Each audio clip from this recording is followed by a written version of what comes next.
श्रीरामचन्द्रा करुणासमुद्रा ध्यातो तुझी राजसयोगमुद्रा नेत्री नये रे तुझ वीण निद्रा कै भेटसी बा मजला सुभद्रा शुकासारिखे पूर्ण वैराग्य ज्याचे वसिष्ठा परी ज्ञान योगेश्वराचे कवी वाल्मिकी सारिखा मान्य ऐसा नमस्कार माझा सद्गुरु रामदासा जय जय रघुवीर समर्थ। आज आपण समर्थांच्या नरदेह स्तवन मधलं धन्य धन्य हा नरदेहो याविषयी थोडासा विचार करणार आहोत। आज या संत समागम या फेसबुक तर्फे प्रवीणजींनी मला जी संधी दिली त्याबद्दल मी त्यांचे आभार मानते आणि तुम्ही सर्व श्रोतेजण माझ्याबरोबर कायमच असता तर तुमचेही आभार मानते, कारण श्रोता असणं आवश्यक आहे। वक्ता तो वक्ताचे नव्हे श्रोते विण असं समर्थ म्हटलेलं आहे। त्यामुळे तुमच्या सर्वांचेही आभार मानते। प्रभू रामचंद्राच्या ठिकाणी नमन करून आणि माझे सद्गुरू संत रामदास स्वामी यांच्या चरणी नतमस्तक होऊन मी सुरुवात करते। यदा यदा हि धर्मस्य ग्लानिर्भवति भारत अभ्युत्थानम अधर्मस्य तदात्मनं सृजाम्यहम असं भगवंत गीतेमध्ये म्हणतात। जेव्हा जेव्हा धर्माला ग्लानी येते, अधर्माची प्रबलता वाढते, तेव्हा तेव्हा मी स्वतःला प्रगट करीन असं भगवंत अभिवचन देतात। म्हणजेच ईश्वर अवतार घेतो। ईश्वराने अवतार घेतला किंवा अवतार घेऊन देहरूपाने ते स्वीकारला की जगाचा भाग्योदय होतो। म्हणून देवांची जयंती करतात। कृष्ण जन्म, राम जन्म, आता रामनवमी झाली तर आपण रामजन्म पण केलेला आहे। त्यामुळे देवांची म्हणजे जे अवतार धारण करतात त्यांची जयंती केली जाते, कारण त्यावेळेला जगाचा भाग्योदय निर्माण झालेला असतो, सुरुवात झालेली असते आणि धर्माची ग्लानी दूर करायला सुरुवात झालेली असते। तसंच संतांनी देह ठेवला तर सुखरूप ब्रह्मरूप असं होऊन लोककल्याणार्थ कार्य करून देह कसा सोडावा याचा वस्तुपाठ आपल्याला मिळत असतो। म्हणून त्यांची पुण्यतिथी साजरी केली जाते। जसं ज्ञानदेवांचा समाधी सोहळा, तुकाराम बीज, दासनवमी आणि शिवाय असे हे जे संत कार्य करत असतात त्यांच्या स्थानाला तीर्थक्षेत्र हे स्वरूप प्राप्त होतं। ईश्वर जर आपण बघितला तर स्वतःच्या इच्छेने जन्म घेतो, अवतार घेतो आणि जेव्हा त्याची इच्छा होईल जगाच्या कल्याणात त्यांनी जो जन्म घेतलेला असतो त्यातनं ते कार्य पूर्ण झालं की स्वतःच्या इच्छेने तो पुन्हा परत जातो किंवा आपलं कार्य अवतार संपवतो। संतांचं कार्य झालं की संत मात्र ईश्वरी इच्छेने येतात आणि ईश्वरी इच्छेने परत जातात। मनुष्याचं मात्र वेगळंच आहे।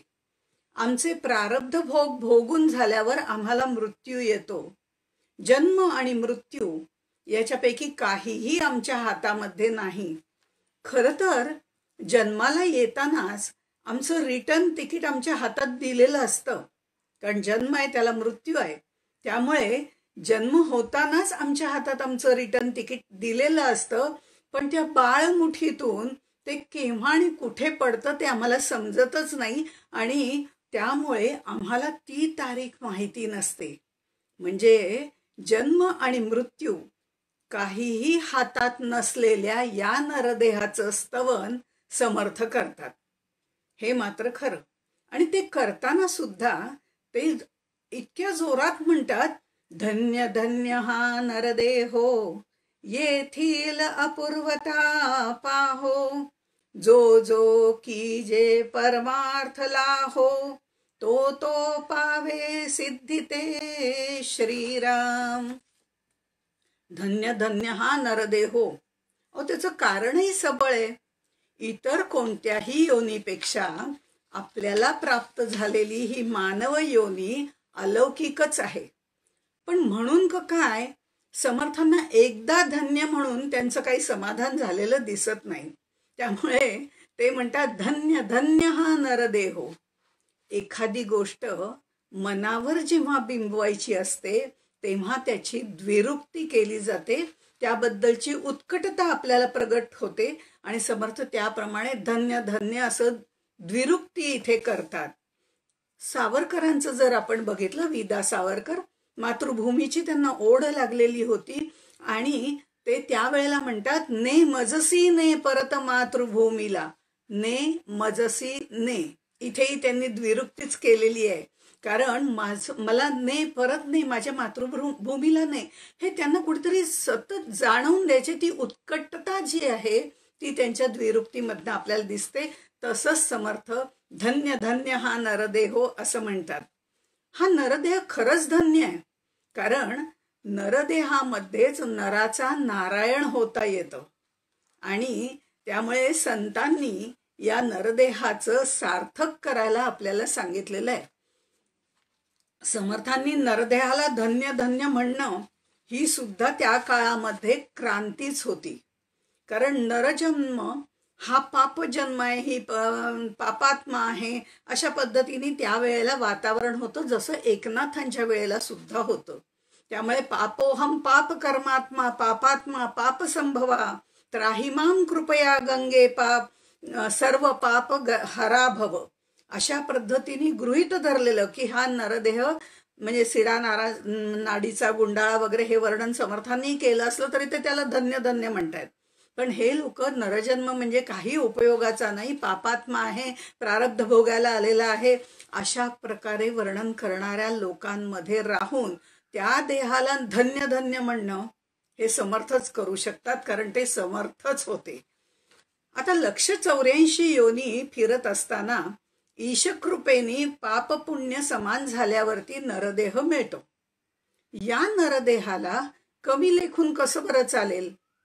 ब्रह्मदेवानी प्राणीसृष्टीची ज्या वेळेला निर्मिती करायला सुरुवात केली, एक एक एक एक सर्व गोष्टींची निर्मिती करायला सुरुवात केली, त्यावेळेला त्यांनी या सृष्टी जी निर्माण करायला सुरुवात केली तेव्हा त्यांनी गाय निर्माण केली. उपनिषदकार सांगतात, उपनिषदामधली कथा आहे की त्यांनी प्रथम गाय निर्माण केली आणि मग सर्व देवतांना आपापल्या ठिकाणी जाऊन बसायला सांगितलं, स्थानापन्न व्हायला सांगितलं. प्रत्येक इंद्रियाची देवता आहे. लघुरुद्रामध्ये त्याचं वर्णन सुद्धा आहे. चक्षुची आदित्य देवता, कानांची दिशा, मनाची चंद्रमा, अशा तऱ्हेने. पण त्या देवतांना आपापल्या ठिकाणी स्थानापन्न व्हायला सांगितलं आणि त्या गायीच्या आतमध्ये सर्व देव गेले. बघितलं त्यांनी आत जाऊन, लगेच बाहेर आले. आता लगेच बाहेर आले आणि ते ब्रह्मदेवांना म्हणाले, आम्हाला नको बाबा हा देह, आम्ही आपलं बाहेर आलो.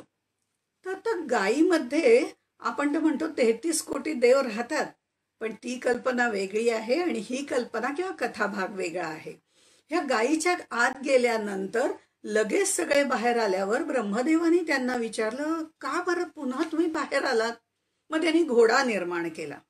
घोड्याच्या आतही सर्वजण जाऊन आले, त्यावरही देवता पुन्हा बाहेर आल्या आणि मग त्या म्हणाल्या की जेव्हा आम्ही गायीच्या डोळ्यातून बघितलं तेव्हा आम्हाला गोठा, चारा, बैल, वाघ असं दिसलं. म्हणजे काय तर फक्त आहार, चारा दिसला. गायीचा आहार काय आहे तर चारा आहे, तर त्यांना चारा दिसला त्या डोळ्यांमधनं. नंतर निद्रा, गोठ्यामध्ये निद्रा करता येते म्हणून निद्रा सांगितली. मैथुन, तिथे बैल त्यांना दिसला. आणि नंतर भय, वाघाच्या रूपाने मृत्यू दिसला. म्हणजे घोड्याच्या बाबतीतही तसंच दिसलं. मग आता कसं शरीर निर्माण करावं? कारण चारा, गोठा, बैल आणि वाघ म्हणजे आहार, निद्रा, भय, मैथुन याचंही प्रतीक आहे. त्यामुळे त्यांनी भगवंतानी खूप विचार केला, ब्रह्मदेवानी विचार केला आणि विचार करता करता त्याला मानवी देह निर्माण करण्याची इच्छा झाली आणि त्यामध्ये सर्व देवतांना जाऊन बसायला सांगितलं. आता ज्या वेळेला सर्व देवता त्या शरीरात जाऊन बसल्या, तिथून काही त्या परत बाहेर आल्या नाहीत. ब्रह्मदेवाला सुद्धा हुश्य झालं. कारण त्याचं कारण जेव्हा विचारलं त्यावेळेला त्या देवता म्हणाल्या की ह्या शरीरामध्ये आम्हाला आहार, निद्रा, भय, मैथुन या सगळ्या गोष्टी तर दिसल्याच ह्या शरीरामध्ये. म्हणजे त्यातल्या नेत्रातनं जेव्हा आम्ही पाहायला सुरुवात केली त्यावेळेला या सर्व गोष्टी आम्हाला दिसल्या. पण आणखीन एक गोष्ट दिसली की ज्यांनी त्याला निर्माण केलं आहे त्याला जाणण्याची उत्सुकता याच्यातून आम्हाला दिसली. ती शक्ती आम्हाला दिसली की या विश्वाचा निर्माता कोण आहे. हे जाणण्याचा जो उदय आहे तो ज्ञानाचा उदय आम्हाला इथे दिसला. म्हणून आम्हाला इथे राहायला जास्त आवडेल. आणि मग त्या सर्व देवता आपल्या या मानवी शरीरामध्ये त्यांनी त्यांचं स्थान धारण केलेलं आहे. मानवाला मनुष्य प्राणी असं सुद्धा म्हणतात. आता काय आहे, बऱ्याच वेळा तो प्राण्यासारखा वागतो. त्यामुळे इतर सर्व प्राण्यांपेक्षा जरी थोडा श्रेष्ठ असला तरी वागताना काही वेळेला विचार आणि विवेक न करता तो प्राण्यासारखा वागतो. म्हणूनच त्याला कदाचित मनुष्य प्राणी असं म्हणत असावे. पण समर्थ याला मात्र धन्य धन्य हा नरदेहो म्हणतात. आणि उपनिषदांमध्ये मानव देहाला विश्वशक्तीचं पुण्य म्हटलेलं आहे. यात अपूर्वता आहे. कारण 184 योनीमध्ये जे होऊ शकत नाही ते या ह्याच्यामध्ये होतं, या नरदेहामध्ये होतं. मनुष्य ही कर्मयोनी आहे. आणि तसंच हे मुक्ती मोक्षाचं स्थान सुद्धा आहे, जे देवयोनीत नाही. जे भोगयोनी, देवयोनी ही भोगयोनी आहे त्यामुळे त्याच्यातही नाही. आणि प्राणीयोनी ही नीच योनी आहे, त्याच्यातही ते शक्य नाही. पण नरदेहामध्ये हे शक्य आहे कारण ते मुक्तीचं प्रवेशद्वार आहे. आणि म्हणून समर्थ म्हणतात धन्य धन्य हा नरदेहो. यातल्या या समासातल्या जर आपण काही ओव्या बघितल्या तर नरदेह काय काय करू शकतो किंवा त्यांनी काय काय केलं आहे हे सगळं समर्थांनी ओव्यांच्या आधारे सांगितलेलं आहे. आणि ते सांगताना ते असं म्हणतात, एक मनो सिद्ध, एक वाचा सिद्ध, एक अल्पसिद्ध, एक सर्वसिद्ध. अशा पद्धतीने त्यांनी वर्णन केलेलं आहे. काहीच त्यांनी असं वर्णन केलंय की एक नवविधा भक्ती मार्गे गेले.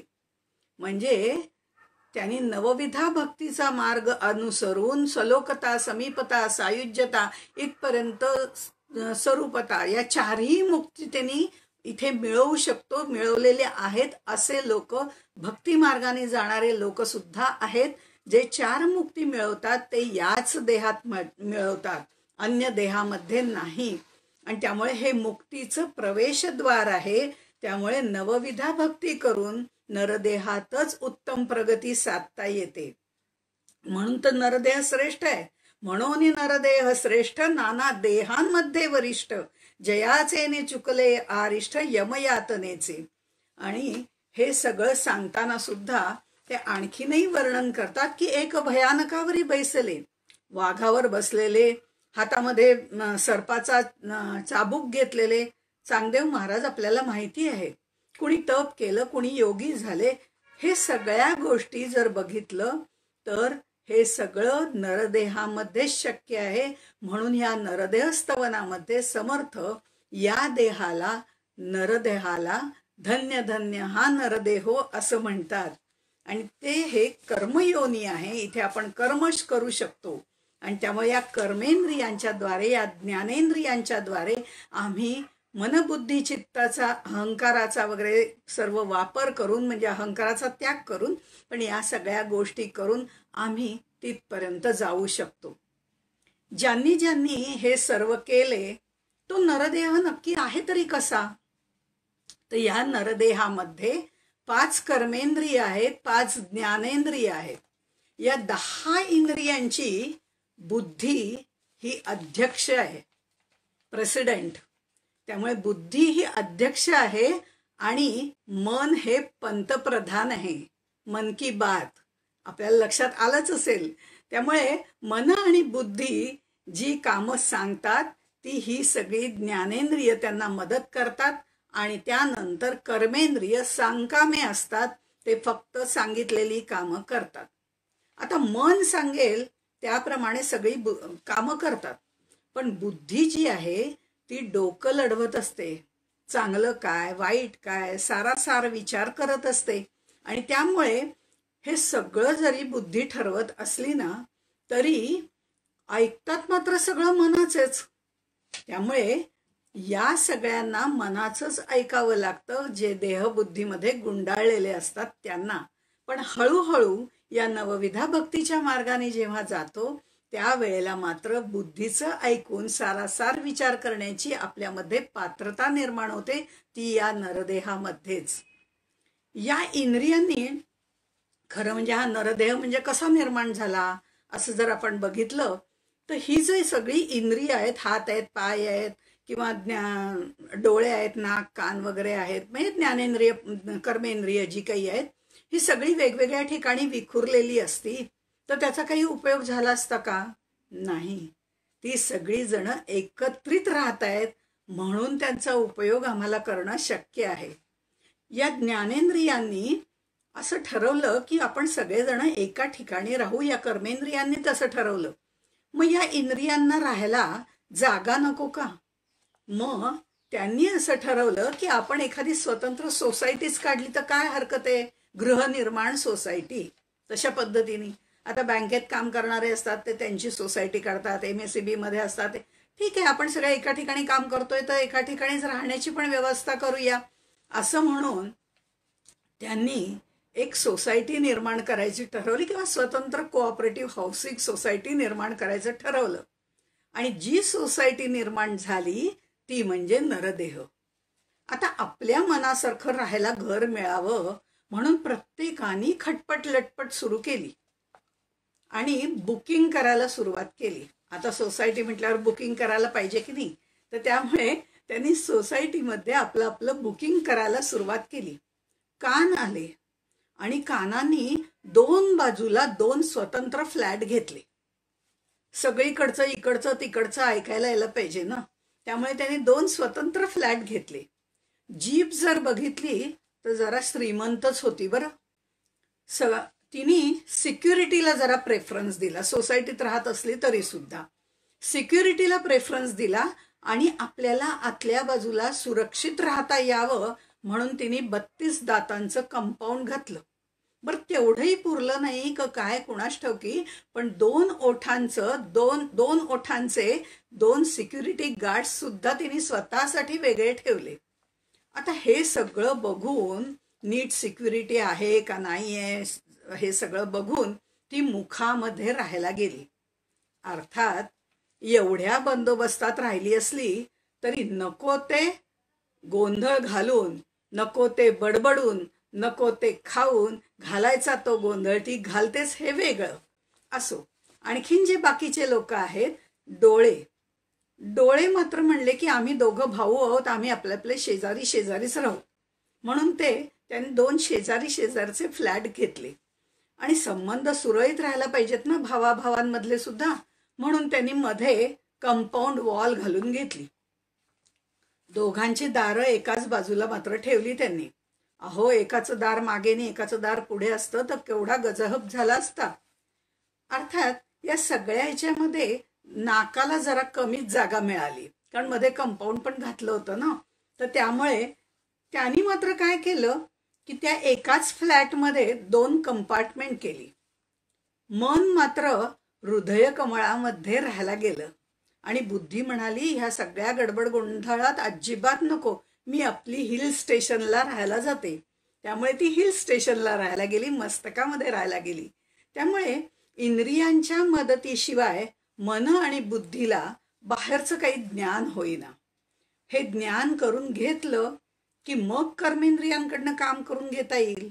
म्हणून या सगळे जे डोळे, नाक, कान हे जे सगळे बाहेरच्या बाजूला होते ते सगळी माहिती त्या मनाला द्यायला लागले, मन बुद्धीला द्यायला लागलं, बुद्धी पुन्हा काय विचार करून पुन्हा मनाला सांगायला लागली आणि मन ते सगळं इंद्रियांकडनं करून घ्यायला सुरुवात केली. ह्या सगळ्या ह्याच्यामध्ये एक जरा गडबडच झाली, कारण त्वचा अजून आलीच नाही ना.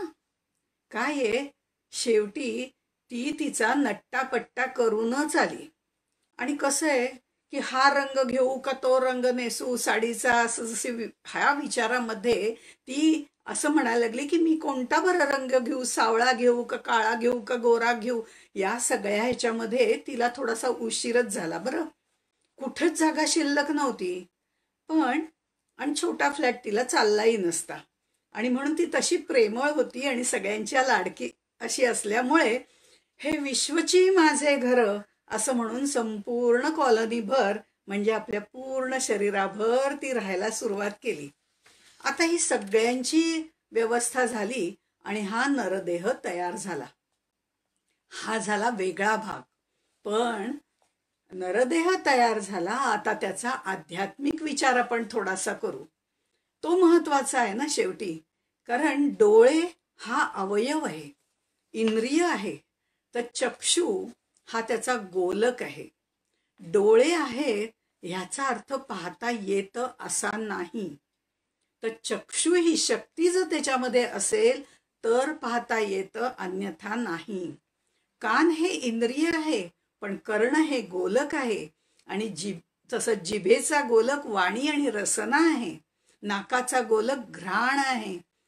अशा पद्धतीने सगळ्याचे गोलक ठरलेले असतात. ती त्याची त्याची शक्ती असते.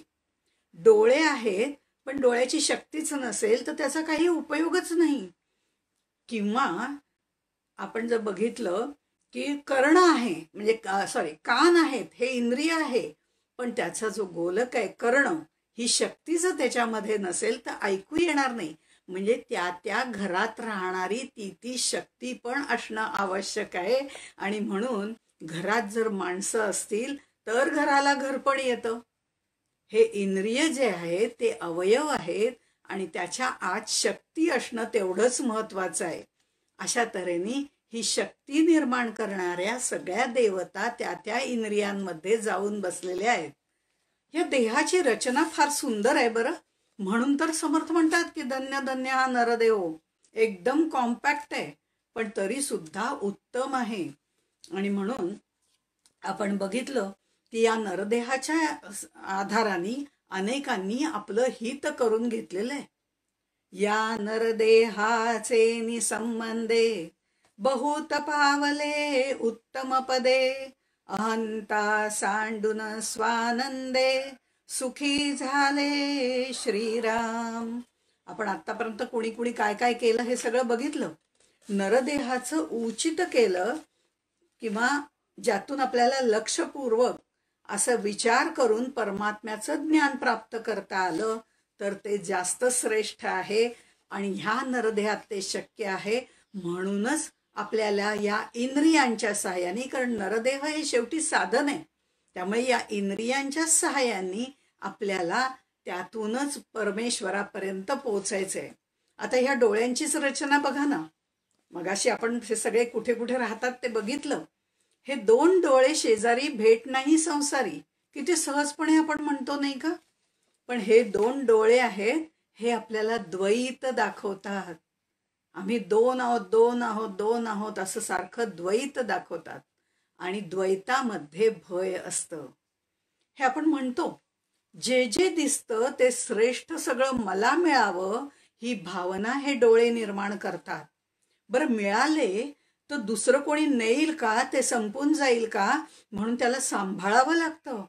आता ते जाऊ नये हेही भय आहे, ते सांभाळण्याचंही भय आहे. आता भेट नाही संसारी असं जे म्हटलेलं आहे, या प्रपंचाच्या गोंधळामध्ये म्हणजेच या पाचाच्या गोंधळामध्ये जो राहतो तो प्रपंच करणारा असतो. या प्रपंचाच्या गोंधळामध्ये जर आपण आसक्ती रहित राहिलो तर मात्र या प्रपंचामध्येच गुंडाळून जातो, गुरफटून जातो. पण आसक्तीयुक्त म्हणजे असतो त्यावेळेला आणि आसक्ती रहित ज्या वेळेला होतो तेव्हाच भगवंताची भेट होते. आणि द्वैतात गुंतलं तर भगवंताची भेट होत नाही. दोन डोळे शेजारी भेट नाही संसारी, हे आपल्याला ते शिकवत असतात, हे डोळे सांगत असतात. पण पुढे जाऊन याला धन्य धन्य का म्हटलेलं आहे? कारण हे डोळे दिसायला दोन आहेत, पण चक्षु ही त्यांच्यातली शक्ती मात्र एकच आहे. दिसायला दोन डोळे असले तरी पाहतात एकच. तर त्यामुळे हे डोळे सांगतायत की ही जी शक्ती आहे ना, ती शक्ती जी आहे ती बाहेर बघणारी जी शक्ती आहे ती द्वैत दाखवते. पण अंतर्मुख हो ना, हे डोळे मिटले की बाहेरचं दिसत नाही. मनपटलावर उठतं तो भाग वेगळा, पण साधना करत गेलं तर आपल्याला अंतर्मुख होण्यासाठी त्याची मदत होते. आणि म्हणून ते म्हणतात की आतमध्ये बघ ना, आतमध्ये बघ ना, बाहेर कशाला? हे डोळे बाहेरचं दोन दाखवत असले तरी आज जर त्याला वळवले तर ते मात्र आपल्याला एकच तत्व दाखवतात, ते म्हणजे भगवंताचं तत्व दाखवतात. म्हणून दिसायला दोन आहेत, ते भेट नाही संसारी असं म्हणतात, पण जेव्हा ते अंतर्मुख केले जातात तेव्हा तेच आपल्याला ज्ञानचक्षुच्या माध्यमातून भेट घडवत असतात. आणि म्हणूनच दोन डोळ्यांना एकच पाहण्याची शक्ती देणारा कोण आहे त्याला आपल्याला पाहायचंय, तो पाहणं महत्वाचं आहे. आणि ते अंतरसाधनेने जमतं, ते या नरदेहाचंच जमतं. म्हणून ते म्हणतात धन्य धन्य हा नरदेहो. आपण थोडा वेगळ्या पद्धतीने विचार करतोय या अवयवांचा. पुढच्या काही ओव्यांमध्ये ते असं म्हणतात, नरदेह अंध असला तरी तो निपटची वाया गेला, अथवा बधिर असला तरी निरूपण नाही श्रीराम. आंधळा पांगळा थोटा असा नरदेह परमार्थासाठी काही उपयोगाचा नाही असं समर्थ म्हणतायत. असं आपल्याला जरी वाटत असलं तरी ते तसं नाही. हा सरळ सरळ अर्थ झाला. कारण अंध असणारे प्रज्ञाचक्षु गुलाब महाराज त्यांचं काय, कुर्मदासाचं काय? समर्थांना तसं म्हणायचंच नाहीये. डोळे असून आंधळा आहे, कान असून बहिरा आहे, भगवंतानी दिलेल्या अवयवाचा, त्या शक्तीचा उपयोग करत नाहीये तो. त्याला हे अवयव प्राप्त असून सुद्धा त्याचा काही उपयोग नाही. तो डोळे असून आंधळा आहे, कान असून बहिरा आहे असं समर्थांनी म्हटलेलं आहे. त्यामुळे हातांनी दान केलं नाही तर तो हात थोटाच आहे, मुखाने नामस्मरण केलं नाही तर ते मुख मुकच आहे, पायाने तीर्थयात्रा केली नाही तर तो पांगळाच आहे. आणि म्हणून हे सगळं त्या त्या अवयवांचं कार्य ईश्वर प्रेरणेने करत असताना ईश्वराप्रतीच करावं हे सांगणारा हा समास आहे. त्यामुळे हे अवयव सगळे जे आहेत ते आपल्याला प्रत्येक गोष्ट शिकवत असतात. आता नाकच बघा ना, नाकचा अर्थ आणखीन एक असा आहे, न अकम. अकम म्हणजे दुःख, न अकम नाक, जिथे दुःख नाही ते म्हणजे सुखच सुख, स्वर्ग सुख असं म्हणूया फार तर. आता एवढं मोठं शरीर, त्याच्यामध्ये एवढूस नाक आहे, पण ते नाक, मूर्ती लहान पण कीर्ती महान आहे, ते नाक आपल्याला सुखाचा मार्ग दाखवत आहे. विचार करून बघा. नाक दाबून ठेवलं की जीव घुसमटतो. मोकळेपणामध्ये सुख आहे, मुक्तीमध्ये सुख आहे. नाकपुड्या दोन आहेत, पण जीव द्वैतात आहे.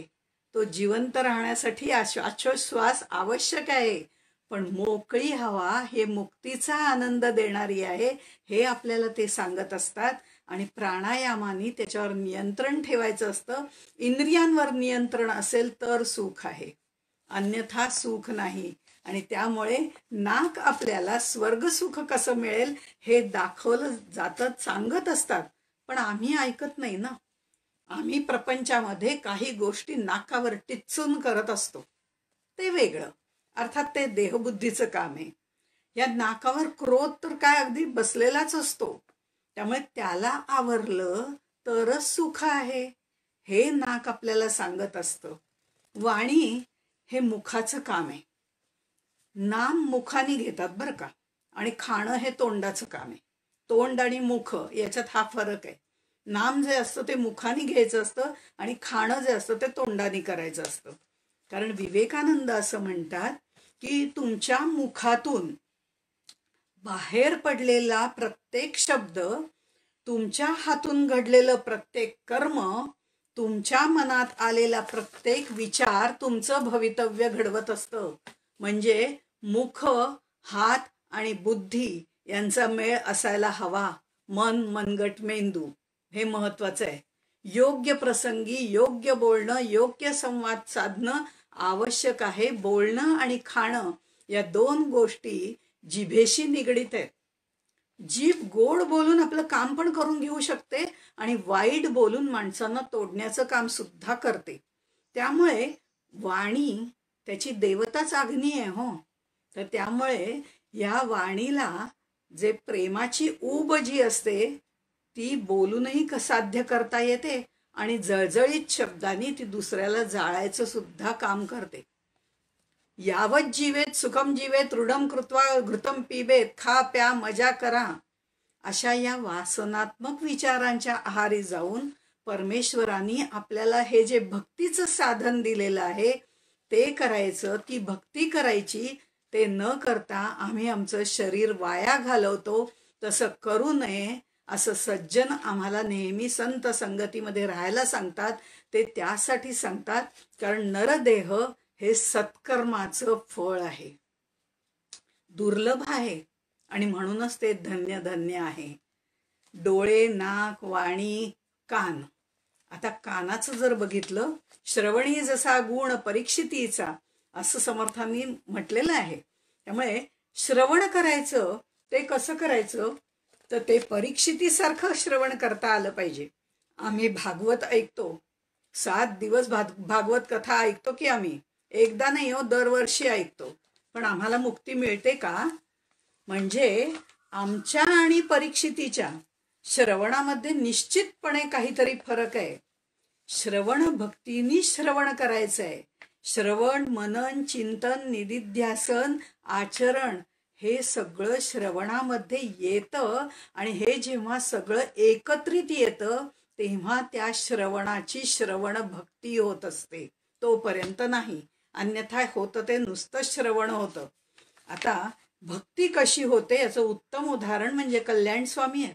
समर्थाने दासबोध सांगितला आणि कल्याण स्वामींनी मनाचे कान आणि हृदयाची लेखणी करून तो लिहिला आणि तो त्यांच्या हृदयावरती कायमचा कोरला गेला. पण त्या ज्या कानांनी त्यांनी ऐकलं आणि हृदयापर्यंत नेलं तो भाग महत्वाचा आहे.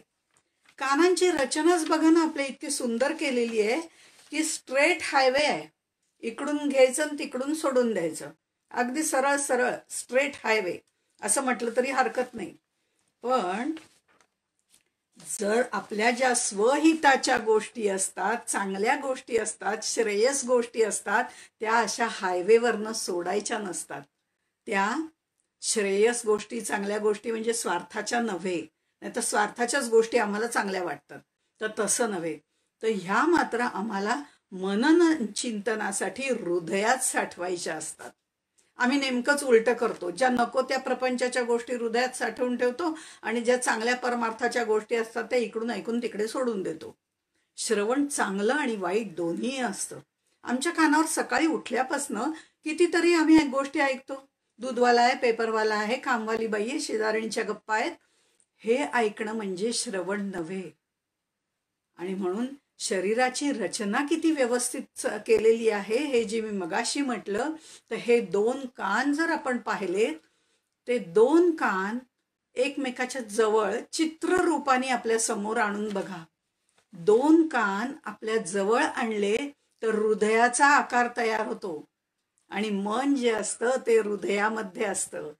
कानानी मनापासून केलेलं श्रवणच हृदयात जातं आणि हार्ट हा इंग्रजी शब्द सुद्धा बघा. 2 कान जवळ आणले तर हृदयाचा आकार होतो की नाही. तसंच HEART हार्ट या शब्दामध्ये सुद्धा H आणि T बाजूला केले तर EAR हेच होतं. म्हणजे मनाचा कानाचा आणि किती मेळ आहे हे महत्वाचं आहे. आणि मान बघा ना, आपली मान खरं म्हणजे भगवंतानी शरीराची रचना केली त्यावेळेला ती मागे ठेवलेली आहे आणि कंठ पुढे आहे. मान मागे आणि कंठ पुढे आहे. मान अपमानाला मागे ठेवायचं आहे आणि कंठातून भावपूर्ण शब्द बाहेर टाकायचे. त्यासाठी कंठामध्ये राम नामाचा फिल्टर बसवायला हवा. म्हणजे हे येणारे बाहेर पडणारे शब्द सगळे रुजू, सरळ, सुंदर असेच बाहेर पडतील. पण मान आपल्याला सगळीकडे लागतो हो. प्रत्येकाला हवा असतो. सामान्य माणूस नात्याचा मान, खुर्चीचा मान, इब्रतीचा मान, इज्जतीचा मान कितीतरी अपेक्षा करत असतो आणि अपेक्षा केली की अपेक्षा भंगाचं दुःख पदरी पडतं. लोकांना मोठेपणा द्यावा, त्यांची स्तुती करावी, ते फक्त या कंठातूनच बाहेर पडू शकतं. आणि म्हणून हा मनुष्य जो आहे तो हे संपूर्ण नरदेह इतका सुंदर रीतीने जर भगवंतानी निर्माण केलाय, त्या मनुष्यानी हा नरदेह परमेश्वराची प्राप्ती करण्याचं साधन म्हणूनच वापरला पाहिजे. पण कसं आहे, आम्हाला इतकी हौस असते, मान असतो, अपमान असतो, हे आहे, त्याच्याबरोबर आमची हौसही अशी असते की आम्हाला असं वाटतं हे सगळं माझंच आहे. मृत्तिका खणोनी घर केले, ते माझे ऐसे दृढ कल्पिले. मी घर बांधलो, इतक्याचा फ्लॅट घेतला, अमकं केलं, हा मी काही कुठं जात नाही. त्यामुळे मी फ्लॅट घेतला, मी घर घेतलं, मी असं घर बांधलं. इथेच समर्थ आपल्याला दाखवून देतात. मूषक म्हणती घर आमुचे, पाली म्हणती घर आमुचे. बघा सगळं वर्णन केलेलं आहे. ऐसे शरीर बहुताचे, मूर्ख म्हणे ते आमुचे. हे महत्वाचं आहे. त्यामुळे माझं घर, माझं ज्ञान, माझं कुळ, मी माझेचा जो अभिमान आहे तो आमच्या मनामुळे, मानामुळे आमचा वाढत असतो. आपल्यातला अहंकार, आपल्यातला ताठा हा नेहमी आम्हाला घातकीच ठरतो. म्हणून ही मान मागच्या बाजूला आहे, पण आम्ही मात्र त्याला पुढे ढकलत असतो. आणि सगळे म्हणत असतात तसं प्रत्येक गोष्टीमध्ये जर आपण बघितलं, मी माझे म्हणत असतो पण त्यातलं काहीच माझं नसतं. अहो, हे साधं शरीर जे आहे ते शरीर सुद्धा माझं नसतं, तेही पंचमहाभूतांचंच असतं. हेही आमच्या लक्षात येत नाही. त्याचं त्याला परत द्यायचं असतं.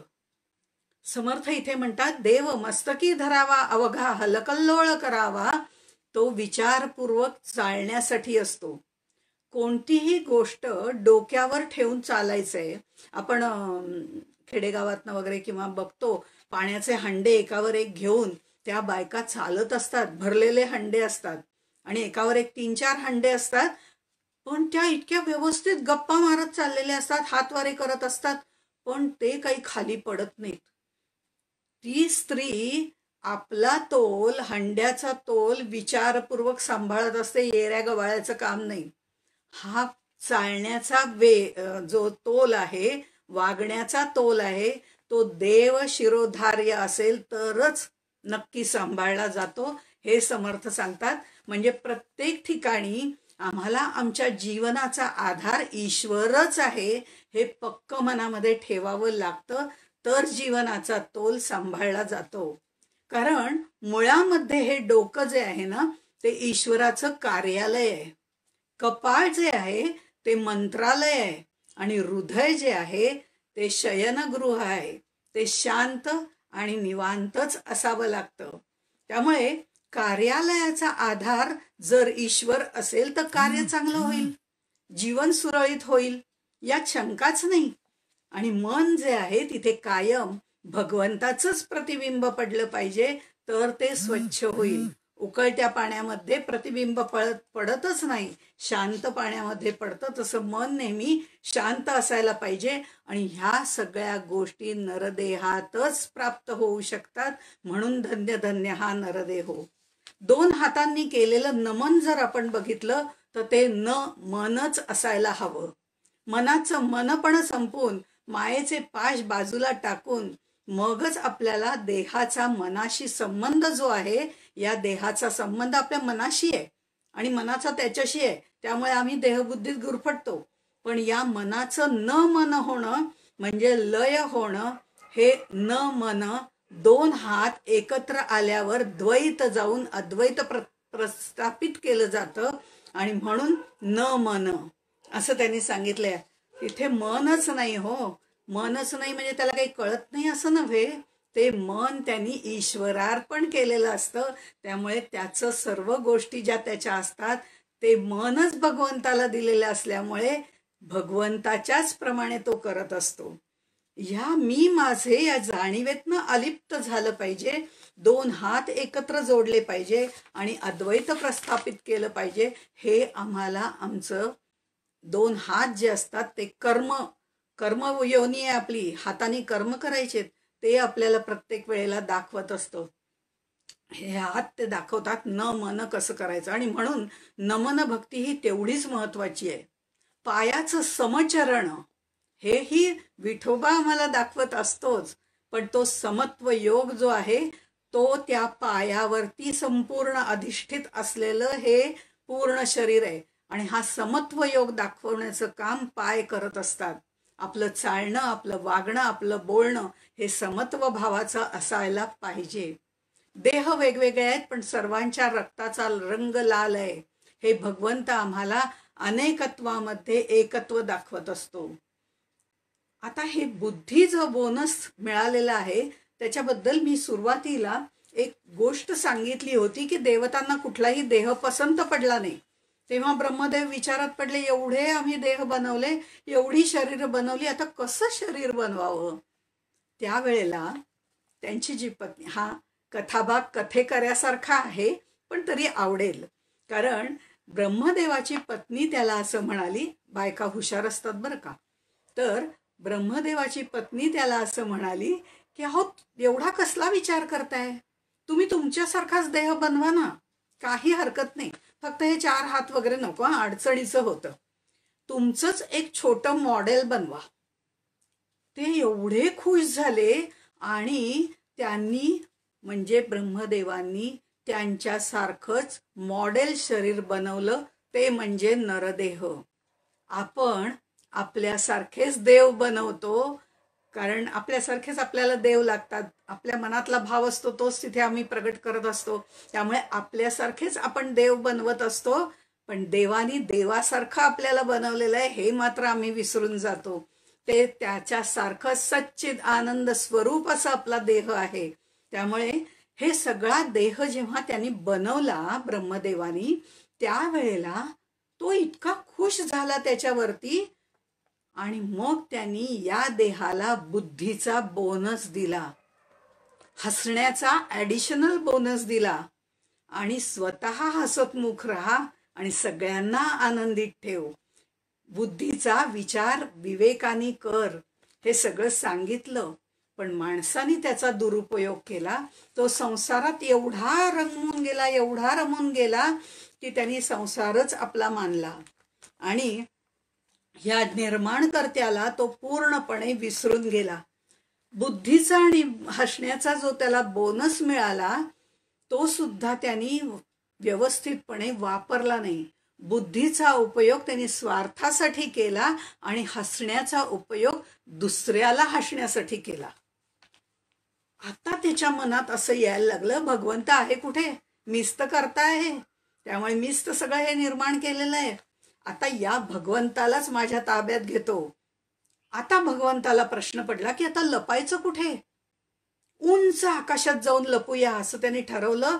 हा काही तिथे येऊ शकणार नाही, पण त्यांनी विमान तयार केलं आणि तो तिकडे आकाशातही जायला लागला.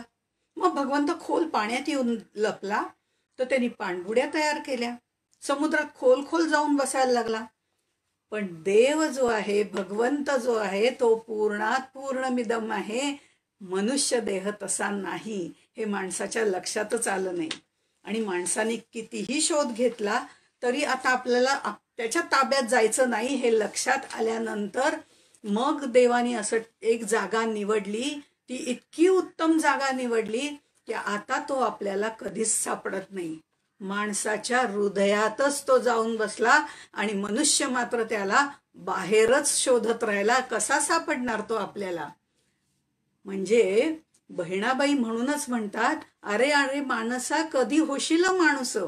जो अंतर्मुख होतो, जो अंतरात्म्याला जाणतो, जो आतमध्ये आपला जो भगवंत बसलेला आहे त्याला जाणतो, तोच खरा भक्त होऊ शकतो, तोच खरा ज्ञानी होऊ शकतो. त्यालाच आत्मज्ञान मिळतं.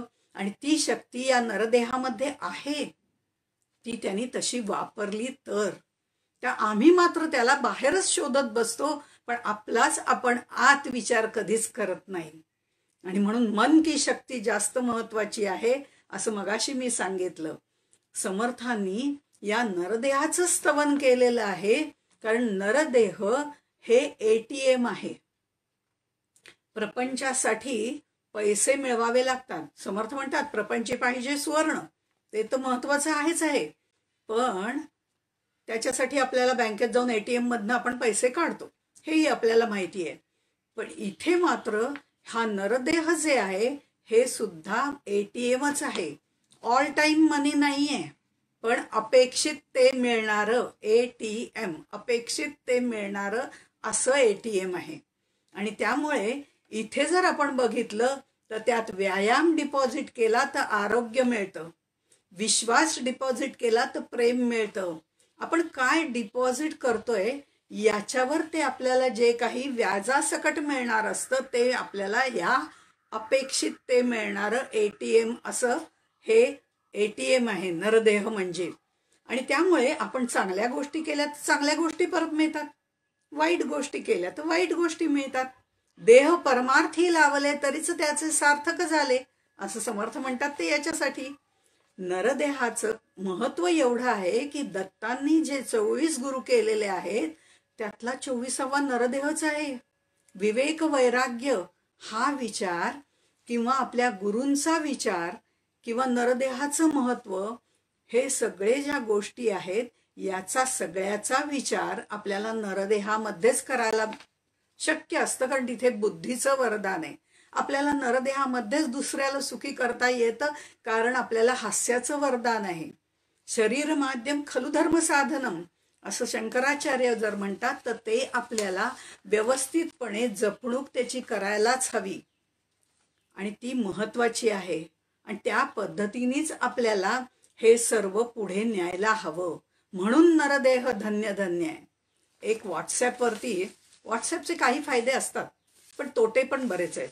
पण म्हणून व्हॉट्सॲपवरती एक मेसेज आला होता, तो सहज जाता जाता सांगते की त्याच्यामध्ये असं म्हटलं होतं की गाय आणि बैल परमेश्वरांनी म्हणजे एकदा सगळ्यांना बोलवलं आणि मग त्याच्या वेळेला त्यांनी गाय आणि बैल यांना बोलवलं आणि त्याच्यामध्ये त्यांनी सांगितलं की तुम्ही असं करा, मी हा मनुष्य देह इतका सुंदर निर्माण केलेला आहे, पण तुम्ही जन्मभर उन्हातानामध्ये कष्ट करून या माणसाची सेवा करा, मी तुम्हाला 60 वर्षाचं आयुष्य देतो.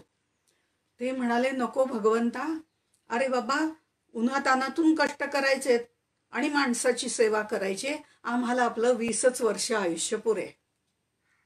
भगवंत म्हणतो, ब्रह्मदेव म्हणतात ठीक आहे बाबा काही हरकत नाही, तू तर 20 वर्षाचं आयुष्य घे गाई आणि बैलांना, 40 वर्ष शिल्लक राहिलं हो, पण असू दे म्हणले नंतर बघतो.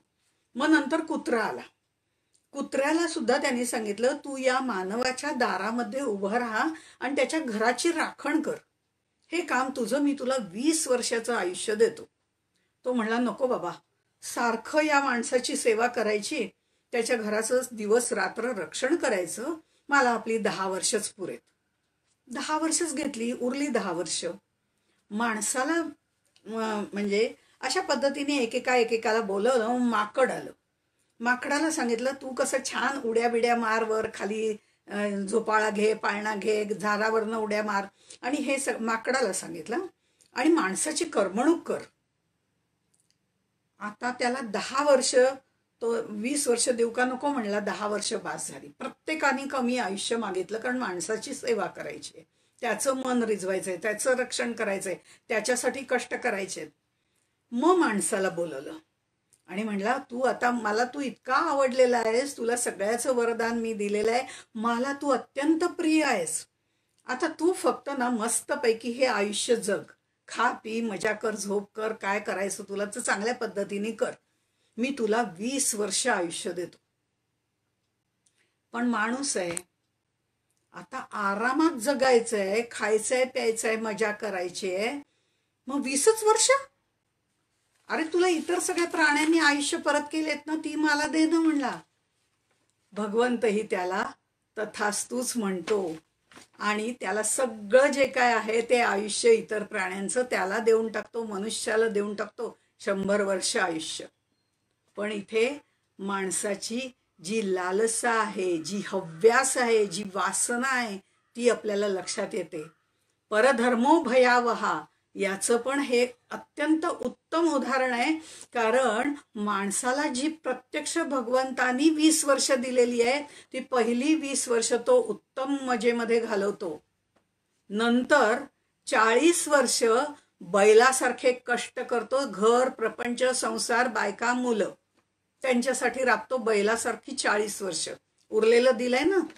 नंतर 10 वर्ष जी माकडासारखी दिलेली आहेत, उड्या मारून करामती, ती आपल्या नातवंडांसमोर तो करतो, त्यांचं मनोरंजन करतो, आणि अखेरची 10 वर्ष कुत्र्यासारखं घरात बसून संपूर्ण घराचं रक्षण करतो. समर्थ म्हणतात, इथे त्यांनी दुसऱ्याची आयुष्य मागून घेतली आहेत. परधर्म भयावह, दुसऱ्याचं नको, आपल्याला दिलंय ते आयुष्य त्या भगवंताच्या चरणी लावायचं आहे. आणि म्हणून बहुता जन्माचे सेवटी, जेणे चुके अटाअटी, तो नरदेह भेटी करी भगवंत. आता ह्या जे पाप पुण्य समान झाल्यावरती हा जो नरदेह प्राप्त होतो, त्यात देव, मानव, दानव हे तीनही लोक त्याच्यामध्ये सामावलेले आहेत. देवत्वही आहे, मानवत्वही आहे आणि दानवत्वही आहे. मग विरोचनासारखं देहाला आत्मा बनवून देहबुद्धीने त्यात रमायचं का सत्संगती, सदासंगती सज्जनांची धरावी असं म्हणून देवत्वाला पोचायचं, हे सुद्धा आपल्याच हातात आहे. कारण आपल्याला बुद्धी, विचार, विवेक त्यांनी दिलेला आहे, आणि हा धन्य धन्य नरदेह आहे असं सगळे संत समर्थांसह सांगतात. आपल्याला देवाने जी ज्ञानेंद्रिय, कर्मेंद्रिय दिलेली आहे, त्याचा उत्तम उपयोग आपण केला तरच आपण पहावे आपणासी आपण हे करू शकतो. पहावे आपणासी आपण म्हणजे आपलंच आपण आत्मपरीक्षण करायचंय. आपलंच आपण नीट राहतोय का, भगवंताप्रती जातोय का, त्याची साधना करतोय का, त्याच्यामध्येच रममाण होतोय का, या हास्य आणि बुद्धीचं वरदान आपण लोकांना चिडवण्यासाठी, रडवण्यासाठी करतोय, ह्याचं आपलंच आपण परीक्षण करायचंय. म्हणजे पहावे आपणासी आपण. हे आणि हे दुसऱ्याला कुणाला सांगायला जायची गरज नाही हो, मला जमलं बरं का ते, तोही अहंकारच आहे. कारण इथे जे आहे हे आपलं आपण जसं निरीक्षण करत जाऊ, त्यावेळेला आपण अंतर्मुख व्हायला लागतो आणि आत असलेल्या भगवंताचा ठाव घ्यायला सुरुवात करतो. आणि तरच हे सगळं केलं, अंतरसाधना परिपूर्ण झाली तरच भगवंत आपल्याला भेटतो, जो परापश्यंती मध्यमा वैखरी या परावाणीच्याही पलीकडे असतो, तो भगवंत आपल्याला भेटतो. आणि म्हणून इथे हा अंतर्मुख साधना जर करायची असेल तर ती करणारा जो आहे त्याचा देह धन्य धन्य हा नरदेह आहे, हाही विचार समर्थांनी मांडलेला आहे. त्यामुळे आपला जर आचार चांगला असेल तर आपले विचार चांगले होतात. चांगल्या विचारांनी चांगला व्यवहार केला जातो आणि अभ्यास केला जातो. प्रपंच आणि परमार्थ यांचं उत्तम व्यवस्थापन करता येतं. प्रपंच फिका फिका होत जाऊन भक्ती वाढते आणि मृत्यू हे एकमेव सत्य आहे, त्याला हसत हसत समोर जाता येतं. म्हणजेच पंचमहाभूतांचा निर्माण झालेला देह, त्या पंचमहाभूतांना आपण समर्पण आपणहून करू शकतो. आणि म्हणून ते फक्त या नरदेहामध्येच शक्य असतं. म्हणून समर्थ म्हणतात, धन्य धन्य हा नरदेहो. या देहाला सार्थकी लावण्याचं बळ भगवंत तुम्हाला आणि मला, आपल्या सर्वांना देव, ही एक इच्छा समर्थचरणी व्यक्त करते आणि इथेच थांबते. जय जय रघुवीर समर्थ.